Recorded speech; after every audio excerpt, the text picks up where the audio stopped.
A single bond is drawn as one line. A double bond has two, and a triple bond has three. But here's the question. Are those lines actually three separate bonds of the same kind? Or is there something fundamentally different happening inside a double and triple bond? And here's an even more interesting question.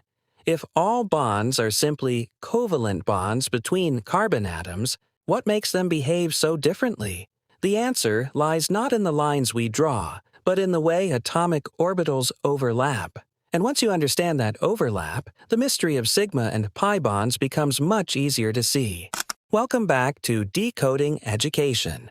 In the previous episode, we discovered how hybridization creates the right orbital arrangement for bonding. We saw that sp2 and sp hybridized carbon atoms leave behind one or two unhybridized p orbitals. We said those orbitals would become important later. Well, later is now. Today, we're going to see exactly what those orbitals do, and why one line, two lines, and three lines don't tell the whole story. Let's start with the simplest one, ethane, C2H6. The two carbon atoms are connected by a single CC bond, and both carbons are sp3 hybridized. Each carbon has 4 sp3 hybrid orbitals, and one orbital from each carbon points directly toward the other. Imagine an invisible line connecting the two carbon nuclei. This is called the internuclear axis. The two orbitals point directly toward each other along this axis. As the carbon atoms approach, their orbitals overlap directly in the region between the two nuclei. This is called head-on overlap, and the covalent bond formed by this type of overlap is called a sigma bond, written with the Greek letter sigma. But there's something important about the way this electron density is distributed. The electron density of a sigma bond has cylindrical symmetry around the axis connecting the two nuclei. In other words, the electron cloud looks essentially the same from every direction around that axis. And that symmetry matters, because rotating the atoms around the bond axis doesn't fundamentally change the way the orbitals overlap. The CC single bond in ethane allows rotation.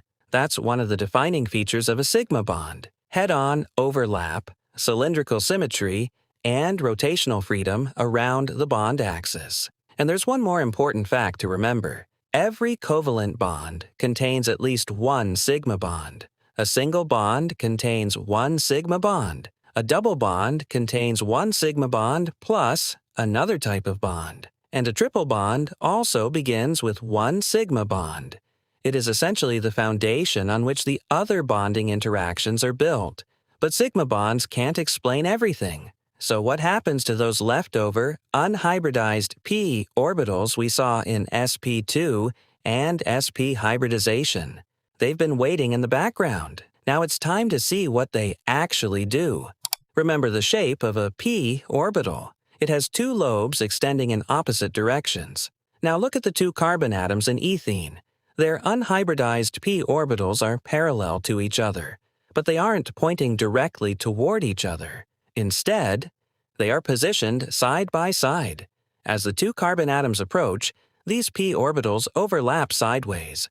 The electron density appears in regions above and below the internuclear axis. This type of overlap is called sideways overlap. And the covalent bond formed through this type of overlap is called a pi bond, written with the Greek letter pi. Unlike a sigma bond, a pi bond's electron density doesn't wrap around the axis symmetrically. It exists in two separate regions, above and below, which means a double bond isn't two identical bonds. It's one sigma bond plus one pi bond, working together but shaped completely differently. And this gives us an important insight. A double bond isn't simply two identical bonds placed side by side. It's actually one sigma bond plus one pi bond, working together but formed by two completely different types of orbital overlap. The sigma bond comes from head-on overlap, while the pi bond comes from sideways overlap. So if one pair of unhybridized p orbitals gives us one pi bond, what happens when there are two pairs available? The answer is a bond with not one, but two pi bonds. And that's exactly what we find in a triple bond. Consider acetylene. The carbon atoms are connected by a triple bond. The first bonding interaction is, once again, one sigma bond. Each carbon is sp hybridized.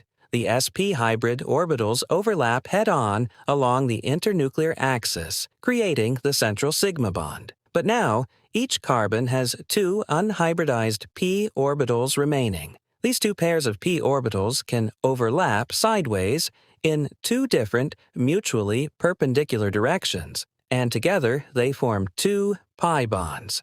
So the triple bond contains one sigma bond plus two pi bonds. Hence, the story we've been building across the last few episodes is finally coming together. Hybridization tells us which orbitals are available. Orbital orientation tells us how they overlap, and the type of overlap determines whether we form sigma bond or a pi bond. Let's make the distinction crystal clear. A sigma bond forms through head-on overlap, with electron density concentrated around the internuclear axis.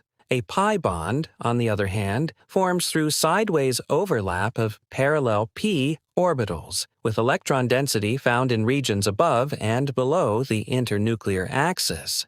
And this difference in orbital overlap has an important consequence. Sigma and pi bonds behave differently. Because of its cylindrical symmetry around the bond axis, a sigma bond can accommodate rotation around that axis without destroying the basic orbital overlap. A pi bond is different. Its sideways overlap depends on the p orbitals remaining properly aligned. Rotate one side of the bond, and that alignment is disrupted. That's why pi bonding restricts rotation. And suddenly, something as simple as drawing a second line between two atoms can completely change the three-dimensional behavior of a molecule. A single bond allows much more rotational freedom. A double bond introduces a pi bond and therefore restricted rotation. That's why double bonds and triple bonds lock a molecule's shape in place, while single bonds allow free rotation. This also explains why bond length shrinks and bond strength increases as you move from single to double to triple bonds. More overlapping orbitals means more shared electron density holding the nuclei together, and more energy required to pull them apart. Moreover, this isn't just a neat geometric fact. It has real physical consequences you can actually observe.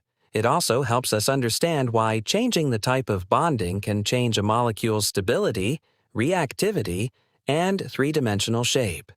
And those three-dimensional arrangements aren't just diagrams on a screen.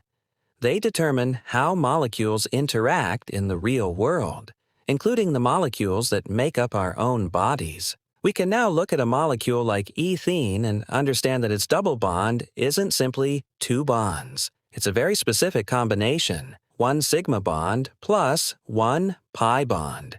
And that pi bond is not just another line on paper. It restricts rotation and can create different three-dimensional arrangements of atoms. But so far, we've only looked at carbon and hydrogen. Real organic molecules are full of other elements too. Oxygen, nitrogen, and specific groups of atoms that completely change how a molecule behaves. These special groups are called functional groups, and they're the reason one small structural change can turn a harmless molecule into a medicine or a poison. That's next time in Episode 6, Functional Groups. If you're enjoying this journey through organic chemistry, hit the like and subscribe to Decoding Education. We're building organic chemistry, one concept at a time.